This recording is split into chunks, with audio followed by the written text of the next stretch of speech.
घमंडरिया बहू है तो घर का काम करेगी ही।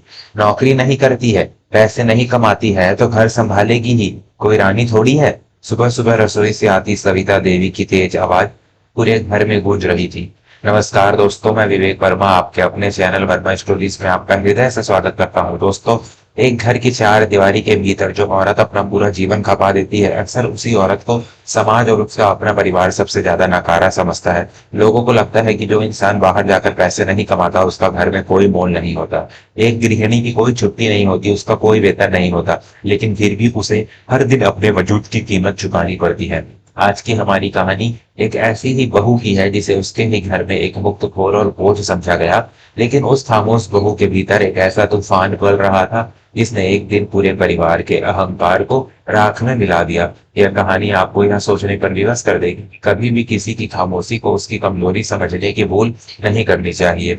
सविता देवी शहर के एक बहुत ही संपन्न और जानी मानी परिवार से ताल्लुक रखती थी। उनके पति रामेश्वर जी एक सेवानिवृत्त सरकारी अधिकारी थे और उनका इकलौता बेटा मोहित शहर में अपना खुद का एक बड़ा व्यापार चलाता था। मोहित का विवाह स्नेहा नाम की एक बहुत ही संस्कारी, शांत और समझदार लड़की से हुआ था।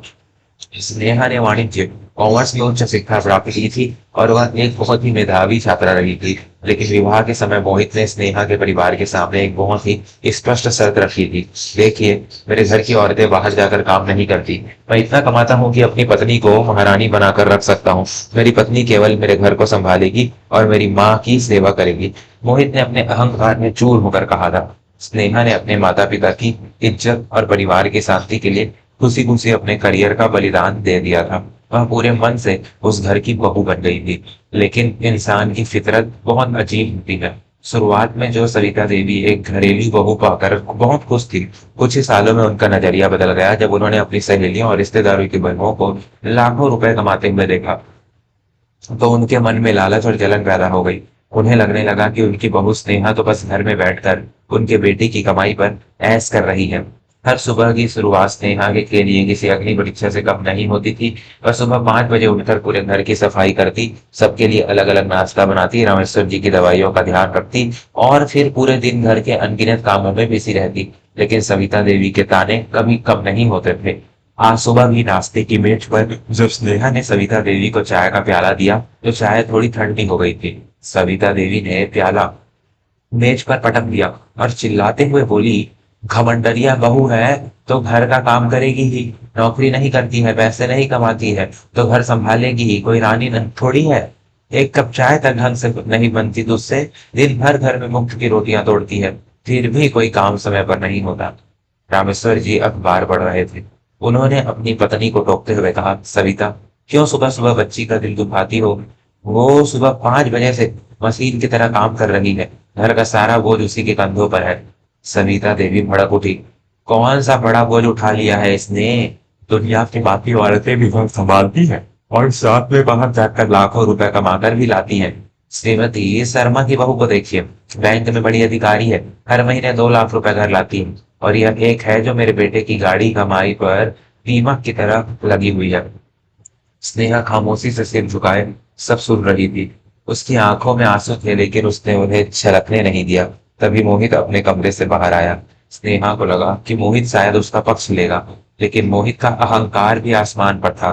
माँ सही तो कह रही है स्नेहा, मोहित ने अपनी घड़ी से पहनते हुए गड़ा कबाड़ में कहा। तुम्हें मैंने इस घर में क्या कमी रखी है? तुम्हें बाहर जाकर धक्के नहीं खाने पड़ते, मेरी कमाई पर तुम यह आरामदायक जीवन जी रही हो। अगर माँ ने 2 बातें कह भी दी तो तुम्हें चुपचाप सुन लेनी चाहिए। वैसे भी तुम दिन भर घर में करती ही क्या हो? स्नेहा का हृदय छलनी हो गया। इस पति के कहने पर उसने अपना सुनहरा भविष्य दांव पर लगा दिया था।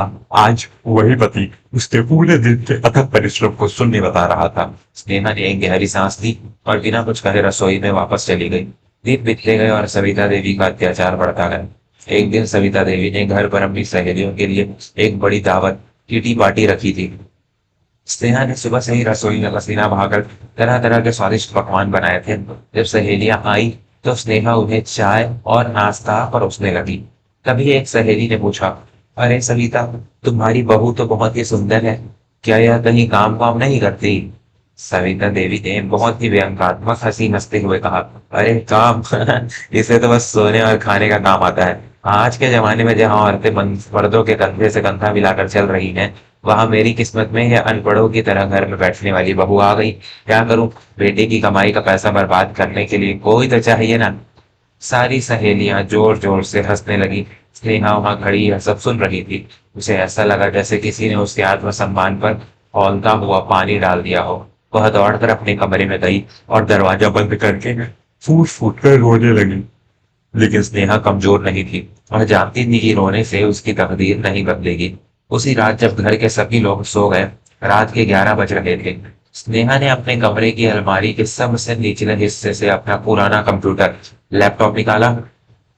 यह वह राज था जो यह वह राज था जो पिछले 2 सालों से स्नेहा ने इस घर के हर सदस्य से छिपा कर रखा था। जब स्नेहा को यह एहसास हुआ था कि मोहित का व्यापार घाटे में जा रहा है और वह बाजार से बहुत बड़े और जोखिम भरे कर्ज ले रहा है, तो स्नेहा ने अपने भविष्य को सुरक्षित करने की ठान ली थी। स्नेहा एक बहुत ही योग्य वित्तीय विश्लेषक फाइनेंशियल एनालिस्ट थी। उसने इंटरनेट के माध्यम से विदेशी कंपनियों के लिए काम करना शुरू किया था। वह अपनी पहचान छिपाकर रात के 11 बजे से लेकर सुबह के 3 बजे तक अंतर्राष्ट्रीय ग्राहकों के लिए वित्तीय खातों की जांच, ऑडिटिंग का काम करती थी। वह अपने काम में इतनी माहिर थी कि विदेशी कंपनियां उसे भारी भरकम वेतन देती थी, जो सीधे उसके एक गुप्त बैंक खाते में जमा होता था। दिन भर घर के ताने सुनना, नौकरानी की तरह काम करना और फिर रात भर जागकर विदेशी मुद्रा कमाना। स्नेहा ने अपने शरीर और दिमाग का वो लोहे का बना लिया था। उसने अपनी कमाई का एक भी रुपया खुद पर खर्च नहीं किया। उसने एक नई साड़ी तक नहीं खरीदी, क्योंकि उसे पता था कि यह पैसा भविष्य में किसी बहुत बड़े तूफान से टकराने के काम आएगा। और वह तूफान बहुत जल्द इस परिवार के दरवाजे पर दस्तक देने वाला था। 6 महीने बाद मोहित का व्यापार पूरी तरह से ठप पड़ गया। उसके एक बहुत ही भरोसेमंद साझेदार पार्टनर ने उसके साथ धोखा किया और करोड़ों रुपए लेकर देश से भाग गया। मोहित ने अपने व्यापार को बचाने के लिए अपना यह आलीशान पुश्तैनी घर बैंक में गिरवी रख दिया था। व्यापार डूबने के कारण वह बैंक की किस्तें नहीं चुका पा रहा था। घर में मातम का सा माहौल था। मोहित दिन भर अपने कमरे में सिर पकड़े बैठा रहता था। कविता देवी का सारा घमंड चकनाचूर हो चुका था। उन्हें समझ नहीं आ रहा था कि उनके रईस परिवार को इन किसकी नजर लग गई। एक सुबह घर के बाहर पुलिस की गाड़ी और कुछ सरकारी गाड़ियां आकर रुकी। घर की घंटी बजी। मोहित ने कांपते हाथों से दरवाजा खोला। सामने शहर के सबसे बड़े बैंक के प्रबंधक मैनेजर श्रीमान अविनाश अपने अधिकारियों और पुलिस बल के साथ खड़े थे। उनके हाथों में कुछ कानूनी कागजात थे। मोहित जी, हमें खेद है लेकिन आपका समय समाप्त हो चुका है। अविनाश जी ने बहुत रूखे और बेसर अंदाज में कहा, आपने इस घर के कागजात गिरवी रखकर जो 75 लाख रुपए का ऋण लोन लिया था, उसकी किस्तें पिछले 8 महीने से नहीं आई हैं। आज हम न्यायालय के आदेश से इस संपत्ति को सील करने आए हैं। आपको यह घर अभी इसी वक्त खाली करना होगा। यह सुनते ही सविता देवी के पैरों तले से जमीन खिसक गई। वे धड़ाम से जमीन पर गिर पड़ी और जोर जोर से रोने लगी। हे भगवान, यह क्या अनर्थ हो गया। हम तो सड़क पर आ गए। अरे मोहित, कुछ कर बेटा। अपने उन अमीर रिश्तेदारों को फोन कर, तेरी बहन को फोन कर, वो तो बहुत कमाती है, शायद वो हमारी मदद कर दे। सविता देवी पागलों की तरफ बिलख रही थी। मोहित रोते हुए बोला, माँ, मैंने सबको फोन कर लिया। जैसे ही मुझे पता चला कि मैं दिवालिया हो गया हूँ, सबने मुझसे मुंह मोड़ लिया। निधि ने भी साफ कह दिया कि वो अपने पति के खिलाफ जाकर मुझे इतने पैसे नहीं दे सकती। हमारे पास कोई रास्ता नहीं बचा है, माँ। अविनाश जी ने अपनी घड़ी देखी और कहा, मोहित जी, कृपया अपना सामान बांध लीजिए, हमारे पास ज्यादा समय नहीं है। सविता देवी घुटनों के बल रेंगते हुए अविनाश जी के पैरों में गिर पड़ी।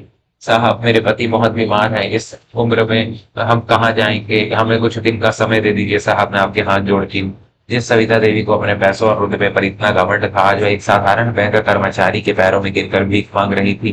तभी रसोई के दरवाजे से एक बहुत ही शांत और दृढ़ आवाज आई, माँ जी, आपको किसी के पैरों में गिरने की आवश्यकता नहीं है। सबने मुड़कर देखा। स्नेहा रसोई से बाहर आ रही थी। उसके हाथों में एक भूरे रंग का लिफाफा था।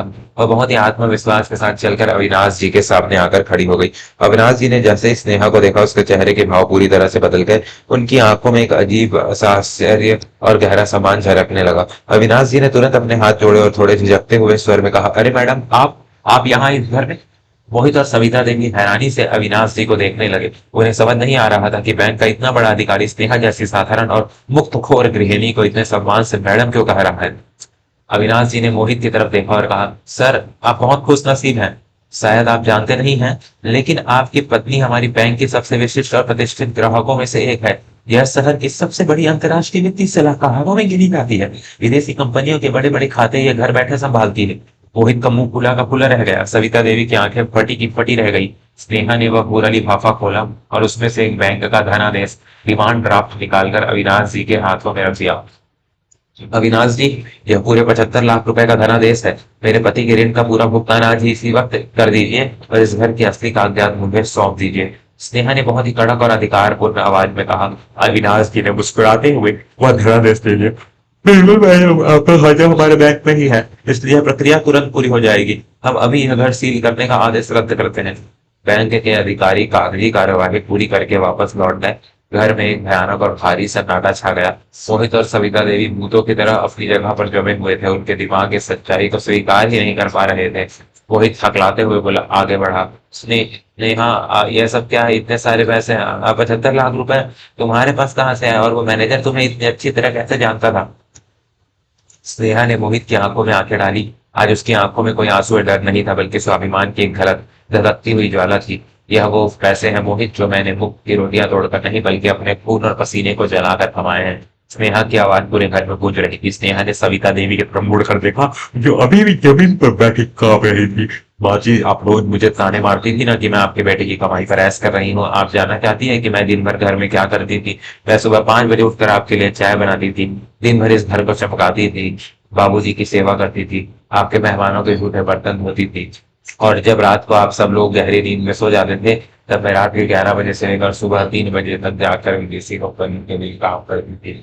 स्नेहा के आंखों में अब आंसू बहने लगे, लेकिन ये स्वाभिमान के आंसू थे। मैंने पिछले 3 सालों में अपनी रातों में नींद नहीं की। मैंने अपनी एक नई साड़ी तक नहीं खरीदी। मेरी आंखें कंप्यूटर के सामने बैठकर जलती थी, मेरी कमर दर्द से टूट जाती थी, लेकिन मैंने किसी से शिकायत नहीं की, क्योंकि मुझे पता था कि मोहित अपने अहंकार में आकर जो अंधेरे और जोखिम भरे व्यापार कर रहे हैं, वो एक न एक दिन इस परिवार को ले डूबेंगे। मैं इस घर की नींव को टूटने नहीं देना चाहती थी। स्नेहा ने मोहित की तरफ देखा। तुमने कहा था ना मोहित कि मैं तुम्हारी कमाई पर जी रही हूँ। आज देख लो, जिस पत्नी को तुमने घर की नौकरानी समझ लिया था, आज उसी की कमाई ने तुम्हारे सिर पर यह छत बचाई है। तुम्हारी वो काम काजी बहन और तुम्हारे वो अमीर रिश्तेदार जिन पर तुम्हें इतना घमंड था, आज वो सब कहाँ है? सविता देवी अब अपने घुटनों के बल जमीन पर रेंगते हुए स्नेहा के पास आई। उन्होंने स्नेहा के जो पैर तक को पकड़ लिए, जोर जोर से दहाड़े मारकर रो रही थी। मुझे क्षमा कर दे मेरी बच्ची, मुझे क्षमा कर दे। मैं एक अंधी और नीच औरत हूँ। मैंने हीरे को पत्थर समझकर रोज ठोकरें मारी। मैंने तुझे जलील करने में कोई कसर नहीं छोड़ी, और तूने उसी सास के सिर में छत छीनने से बचा ली। मेरा घमंड मुझे ले डूबा है। बहू, असली रानी तो तू है, मेरी बच्ची असली रानी तो तू है। मोहित भी शर्म से पानी पानी हो चुका था और स्नेहा के सामने हाथ जोड़कर खड़ा हो गया। मैं एक कायर और फटी इंसान हूँ स्नेहा। मैं अपनी पत्नी की काबिलियत से जलता था। मैंने तुम्हारा करियर बर्बाद करना चाहा, लेकिन तुमने साबित कर दिया कि एक औरत चाहे तो घर भी संभाल सकती है और पूरी दुनिया भी। मुझे कभी माफ मत करना स्नेहा, मैं इस लायक नहीं हूँ। स्नेहा ने सविता देवी को सहारा देकर उठाया। उसने एक गहरी सांस ली और कहा, भाई जी, मैंने यह सब आप लोगों को नीचा दिखाने के लिए नहीं किया। मैंने यह इसलिए किया क्योंकि मैं इस घर को अपना मानती हूँ। पैसा कमाना बहुत आसान है, लेकिन एक परिवार को जोड़कर रखना दुनिया का सबसे मुश्किल काम है। मैंने आज अपना कर्तव्य पूरा कर दिया है। उस दिन के बाद से उस घर का माहौल हमेशा के लिए बदल गया। सविता देवी अब स्नेहा को घर का कोई भी काम अकेले नहीं करने देती थी। मोहित ने भी अपनी पत्नी के स्वाभिमान और बुद्धिमत्ता का सम्मान करना सीख लिया था। स्नेहा ने मोहित को व्यापार में दोबारा खड़ा होने में मदद की, लेकिन इस बार व्यापार की कमान स्नेहा के हाथों में थी। दोस्तों, घर की चारदीवारी में काम करने वाली एक गृहिणी का काम भले ही किसी दफ्तर में के फायदों से कम नहीं होता, लेकिन उसके उस मौन त्याग की कीमत करोड़ों रुपयों में भी ज्यादा होती है। जो औरत आपके घर को स्वर्ग बना सकती है, वो वक्त आने पर ढाल बनकर पूरे परिवार की रक्षा भी कर सकती है। कभी भी पैसों के तराजू पर किसी इंसान की हैसियत है उसकी मेहनत को मत दिएगा, क्योंकि जब पूरा वक्त आता है तो बैंक का बैलेंस नहीं, बल्कि अपना निस्वार्थ प्रेम और उनका त्याग भी काम आता है। अगर आज की इस कहानी ने आपके हृदय को किसी कोने को छुआ हो, तो इसे अपने परिवार और दोस्तों के साथ अवश्य साझा करें। अपनी अमूल्य राय हमें टिप्पणियों में लिखकर बताएं कि काश स्नेहा ने अपने पिता और सास को माफ करके सही किया। मैं विवेक पर मैं जल्दी मिलूंगा आपसे एक और नई मन पर से प्रेरणा पाएगा। जब तक के लिए अपने घर की महिलाओं को सम्मान करें, उनके त्याग को समझे और जीवन में खुश रहे। धन्यवाद।